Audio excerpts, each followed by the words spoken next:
So next, let's see how we can insert the data into our newly created tables.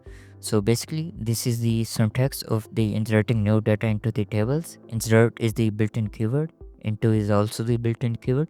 And here's the table name of our table name. We will match it to the table name that we just created. And here's the column name 1, comma, column name 2, comma, column name 3, and so on. The number of columns we have, we will put here all the columns, parenthesis close, and the values is the also built-in keyword, and into that we will insert here the columns values, right? Column 1 value, make sure that these values and column name must be corresponding to each other, right? And column name 2 value into the column 2, and this so on right now, and at the end this semicolon. So let's see in the action. Insert is the keyword. The built-in keyword will be in the blue color here in the MySQL workbench. So insert into employees. Basically, this is our employees data, the database we just have created here. Here's our table. Employee ID, first name, we will mention all the columns into here, and the values is the built-in keyword here, and we will then insert the corresponding values to the our columns, right? 101 is the employee ID, John is the first name, Doe is the last name.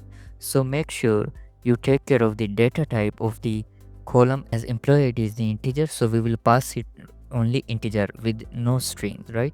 And as our first name is the string like voucher, so it's a basically string, so we'll pass it like in quotes, right? Last name also the string, and the department ID is integer here. Salary is also integer or float value like decimal value, we will also put it into here. And the manager ID is also the integer. Here we can populate the specific value to the column, or we can set it to null value as well.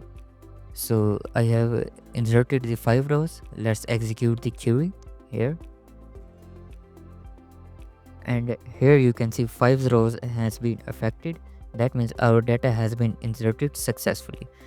So let's check the data that we just inserted. Select static from employees data. Let's execute it. So here you can see the new data has been inserted into the employees data table. So basically, let's understand the syntax of the select query. As in the SQL, we will start every query from select statement, right? It's the built-in keyword, and the from where we are retrieving our data, and static means the all the columns. We are retrieving all the columns from the employees database. We can retrieve the specific columns as well, like first name and last name from employees database. Select first name only and the last name only from employees data. So let's execute it, and here you can see it has retrieved only first name and the last name from the employees data. So that's how the select query works. We can either specify our column names, or we can just set it to static to retrieve all the columns here like this. So next we will see how to update the specific value within this table with the new value.